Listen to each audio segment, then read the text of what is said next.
my name's Kelly and I'm a certified yoga instructor, and I'm here to show you some beginning exercises for shoulder pain. A lot of us experience shoulder pain and we really overtax or overburden our shoulders in many ways. And one of the key things that you can do to help reduce your shoulder pain is to start to train your bigger muscles, like the muscles of your core, the muscles of your back and your glutes, to help you stabilize the core so that when your extremities move and carry on your daily activities, they are better supported by your trunk.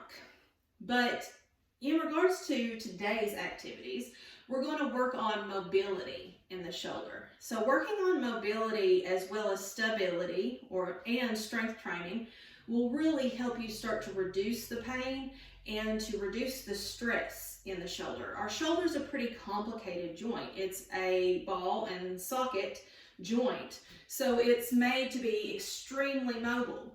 And if we don't strengthen the muscles that help to encapsulate that joint, then it gets all loosey-goosey and we start to experience pain. So there's several ways that your shoulder moves. So you've got abduction, which is out to the side. You've got adduction across the body. You've got flexion, which is front body. And you've got extension, which is back body. And then you have circumrotation, which is all the way around. You also have ways that the shoulder socket itself moves. So when your arm is out like this, you watch the shoulder head, it can turn internally. And when I do that, my pinky side of my hand comes forward. It can also turn externally, and when I do that, my thumb goes backward. So internally from the shoulder capsule and externally from the shoulder capsule. So I'm going to show you a few variations of exercises that you can work through to help decrease the stretching and the sensation that you're feeling in the shoulder, especially if you're having shoulder instabilities. Of course, if you've experienced any dislocations ever, anytime that you take your arm higher than 90 degrees, you're at risk for a dislocation. So please move at your own risk and make sure that you've got a doctor's okay for normal activity. So for the first activity, we're going to work on shoulder shrugs and rotations around the whole capsule of the joint. And for this, we're going to bring our arms out and at about 45 degrees. So from here, we're going to draw our shoulders up toward our ears. And then we're going to take the shoulders back. And then we're going to drop the shoulders down and then take them to the front. And then let's do that in a fluid motion a few more times. So up, back, down, and front. Up, back, down, and front. Now we're going to reverse that. We're going to take them down, then to the front, then up and back. Down, front, up, and back. Try a few fluid ones. So working in to the full rotation of the shoulder capsule.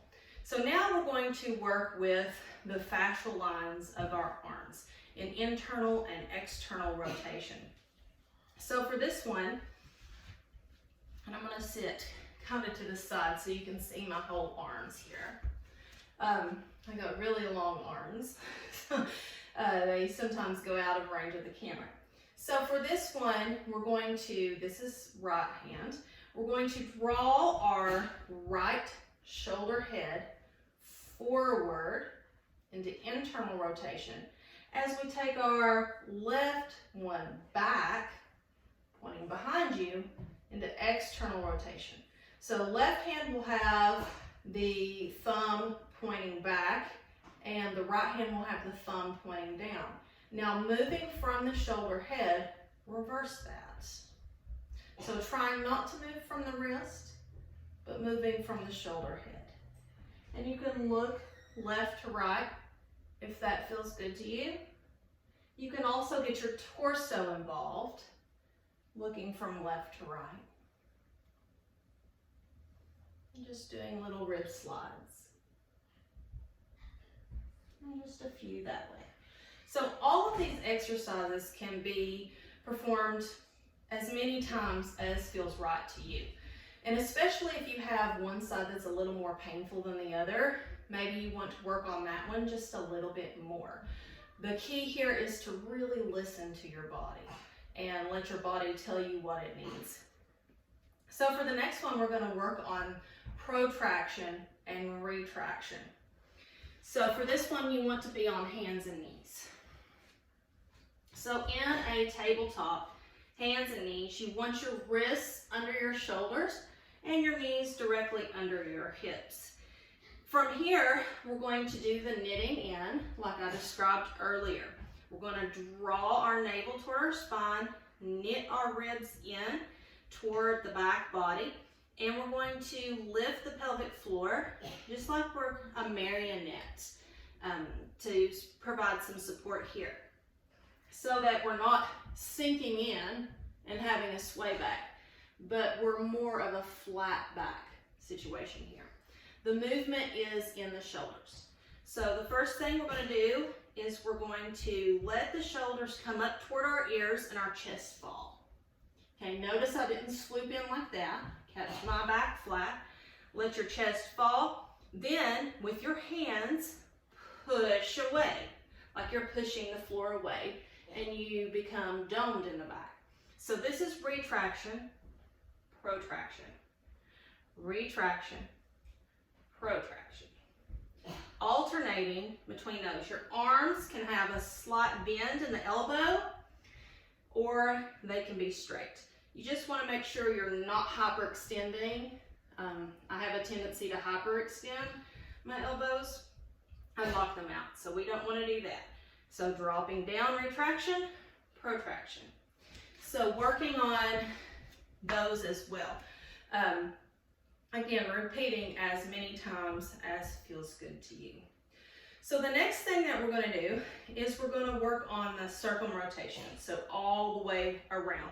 So we're going to, again, think about our ribs going back, navel drawing in, and I'm going to widen my knees out to just under my hips to better support myself here. So again, drawing the ribs in, trying not to splay the chest out, but drawing that in and then just letting the shoulders fall. So your right palm faces forward. This is an external rotation. If you notice my shoulder head, watch. When I turn my palm forward, my shoulder externally rotates.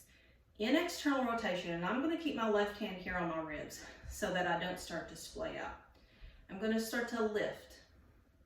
So a extent or a flexion here. And then I'm going to go back. Now, when I feel my rib want to pop forward, I don't let it. Instead, I turn my shoulder head to internal rotation, and I take my arm on around so that my palm is facing next to my thigh. Then I go backwards. So an internal rotation, I come as high as I can until my rib wants to kick in and help, and then I externally rotate and come forward and up and back down. So try that one more time. External to come up, feel the rib, knit it in. When you can't anymore, turn to internal rotation, palm facing the body. Then reverse that.